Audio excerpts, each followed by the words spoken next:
The truth is our priority. We give justice to your curiosity. The latest news spot only here on ABC News, giving you the most latest and credible news. I am Anne. Now let's bring you up to the first news.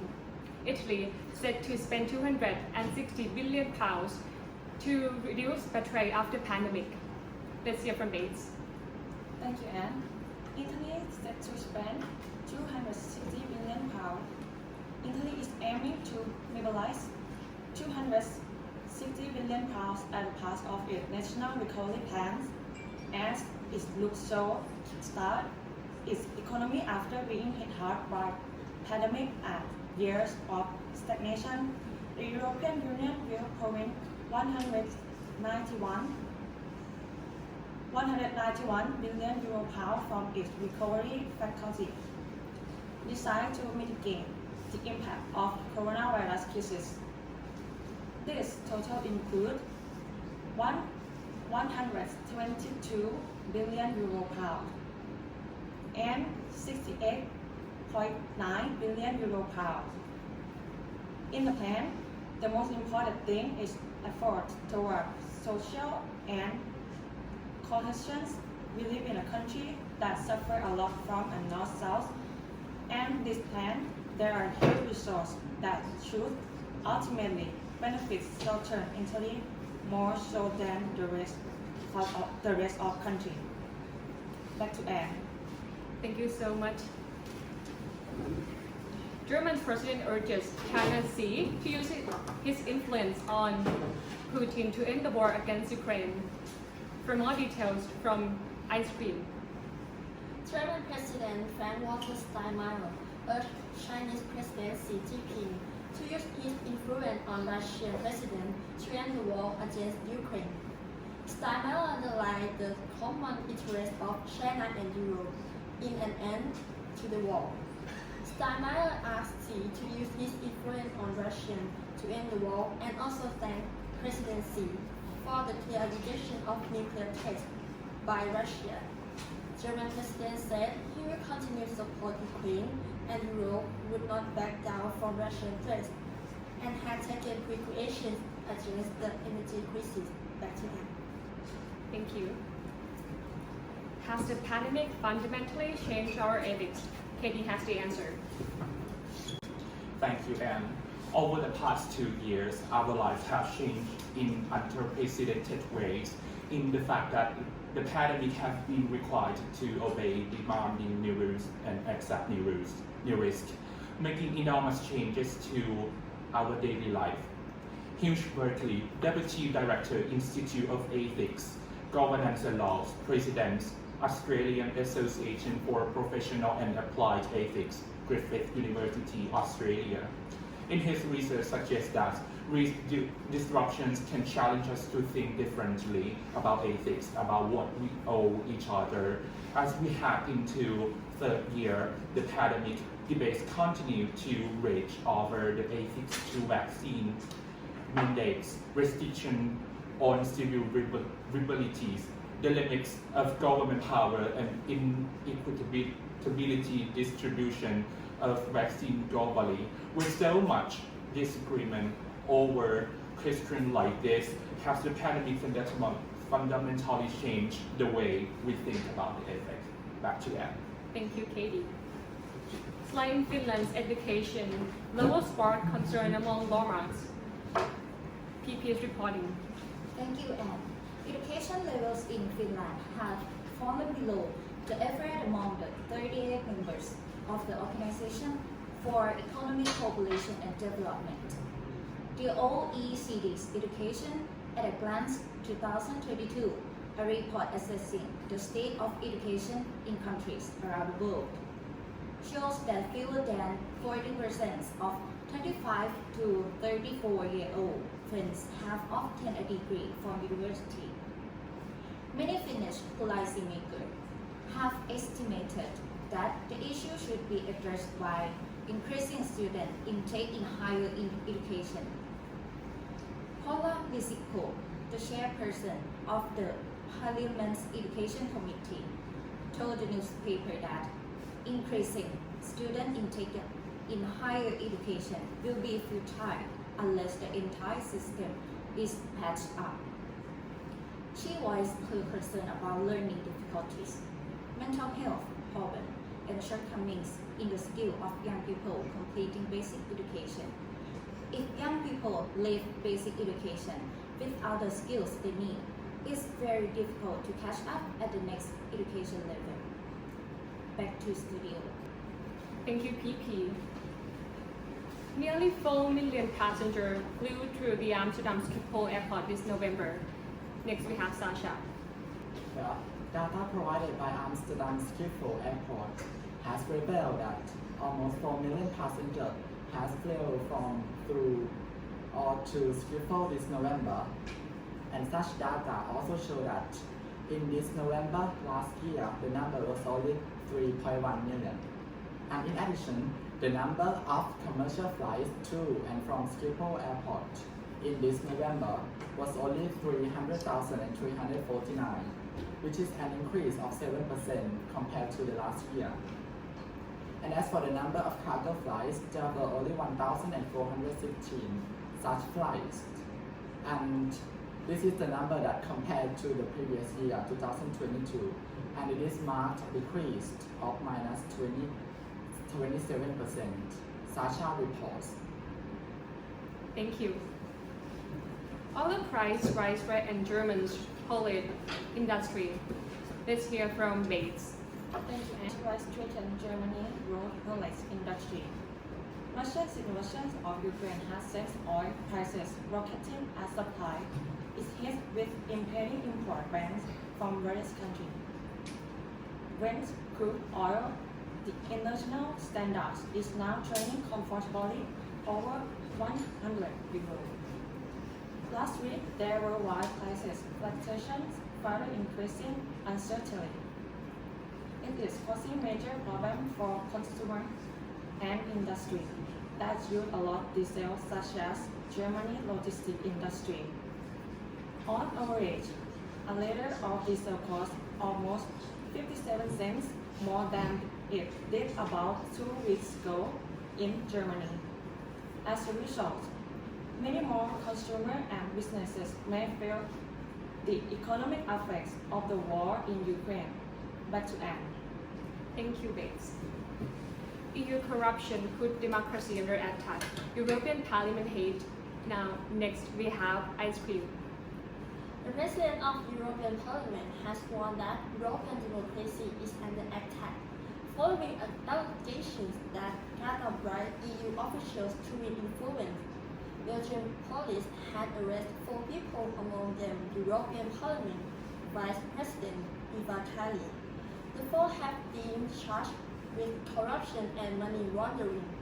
European Commission President Ursula von der Leyen said that accusations were very serious and called the creation of a new ethics body to oversee the bloc. Ms. Kaili was suspended from her duties as one of 14 vice presidents by Metsola. She has also been suspended from the Parliament's Socialist and Democrat group and expelled from the Greek center-left PASOK party.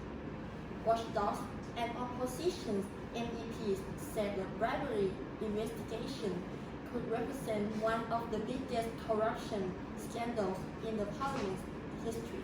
Back to Anne. Thank you. Everything that's wrong with the sentencing of white supremacists to read Jane Austen and Charles Dickens. Katie is reporting. All right, Anne. What do you do with a young man convicted for being in possession of a bomb-making manual? A court of processing information likely to be useful for preparing an act for terror can carry a jail term up to 15 years. But 20 years old Ben John was sentenced to prison. He was sentenced to read English continental literature, reported by Wella Elliott, Associate Professor of English and Literacy Education, University of Oxford. The judge in his case told him to go away and read books such as Pride and Prejudice by Jane Austen, A Tale of Two Cities by Charles Dickens, and Shakespeare's Twelfth Night. The defendant was also told to think about Thomas Hardy and Anthony Trollope.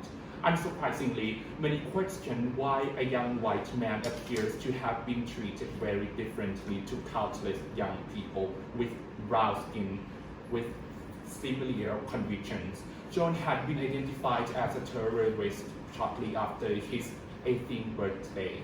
He was referred to the counter-terrorism program PREVENT, but continued to harbor Nazi sympathy and extremist view about gay people, immigrants, and liberties. He was found over 10,000 right-wing and terror-related files on his computer. Would he have avoided prison if his conviction was for extremist Islamic will? Back to Anne. Thank you. To high school students.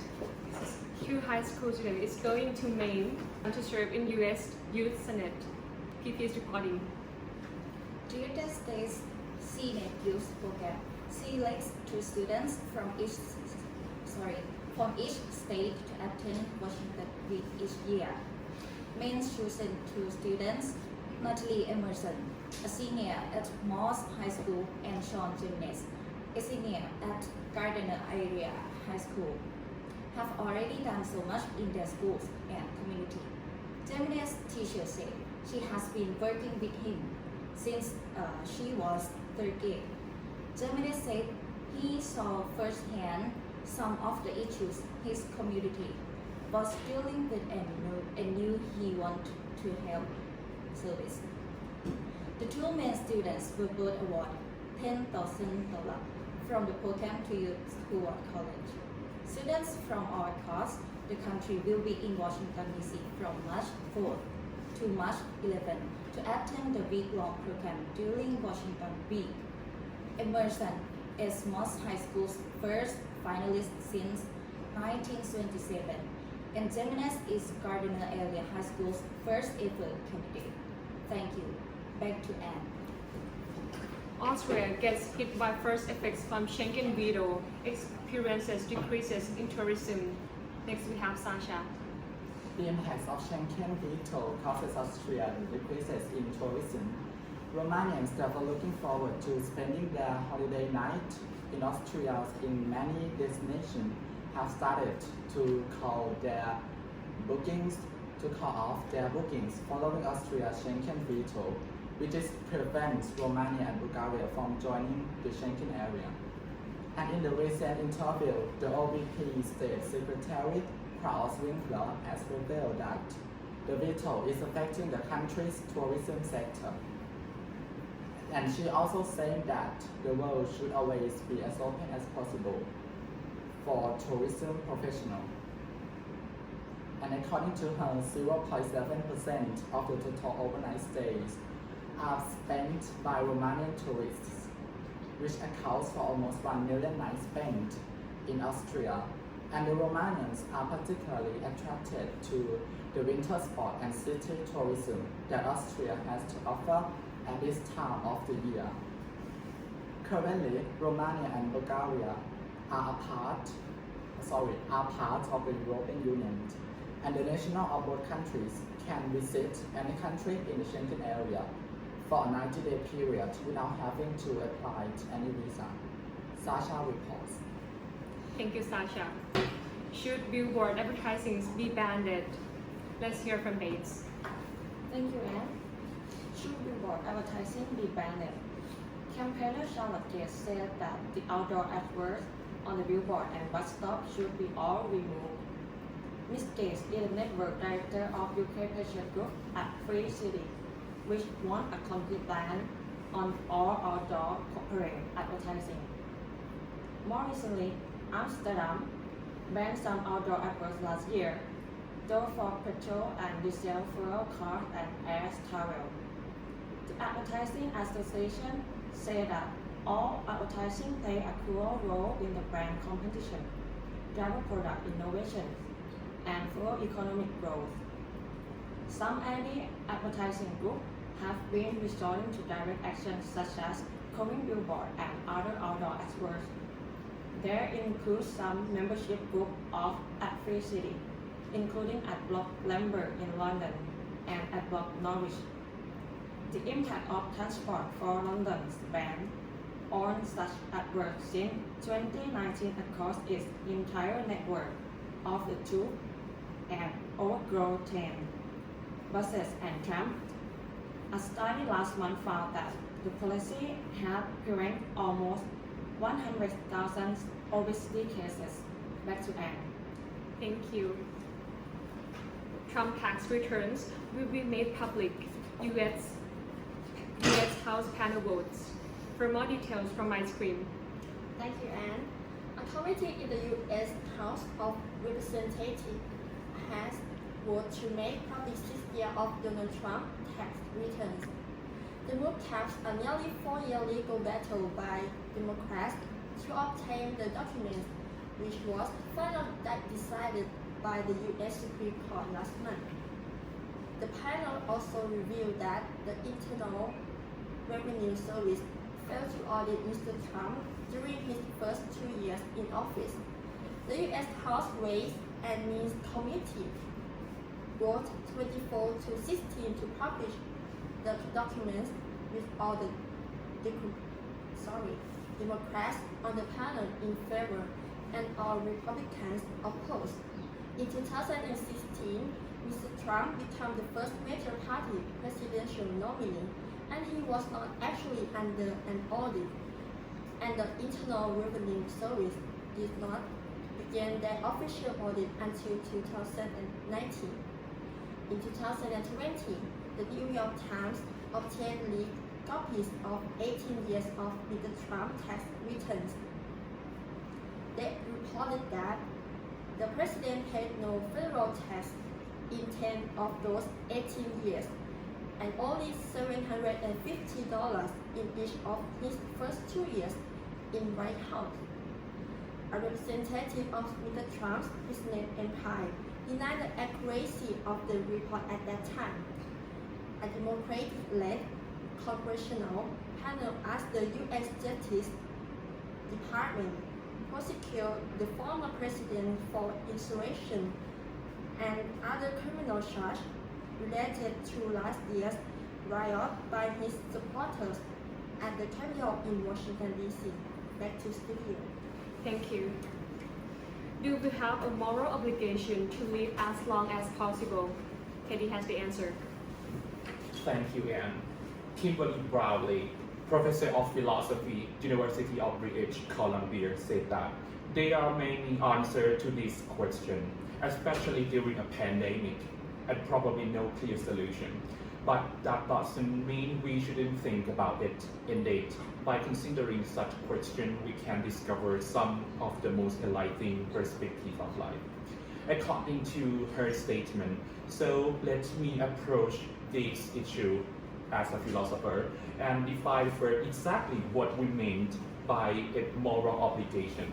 A moral obligation or a moral duty is morally required from a conduct.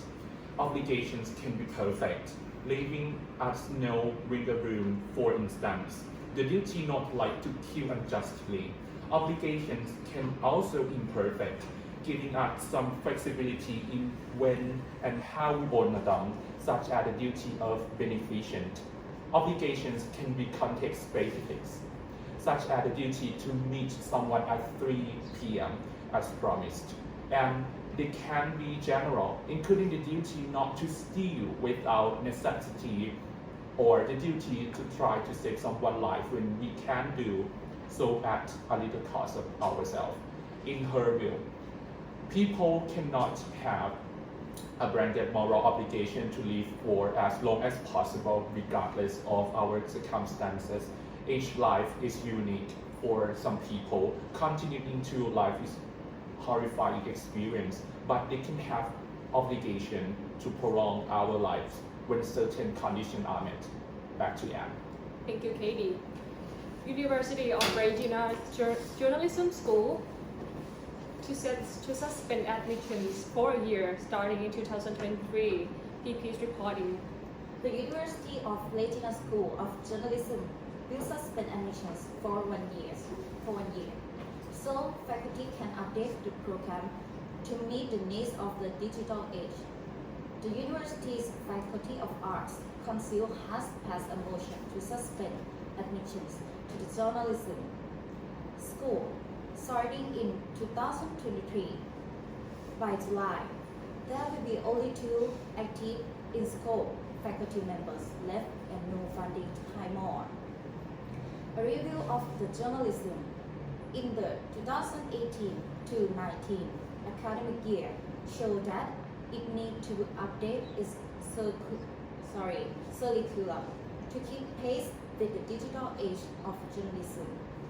The review also highlights weaknesses, including faculty members who did not have a good balance between teaching and their own research, and that the school did not have a focus on communications despite a significant portion of its graduates winding up in that field.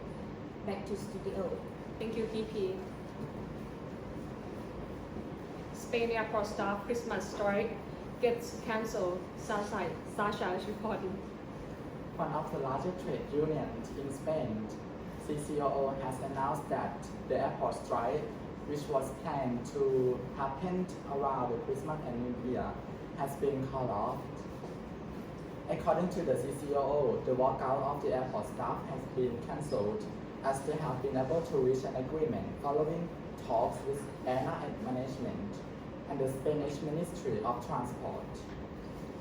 Now that the agreement has been reached, travelers who are planning to spend their time during Christmas and New Year in Spain have no longer to worry about facing travel chaos, as flights will be operating as per their usual schedule.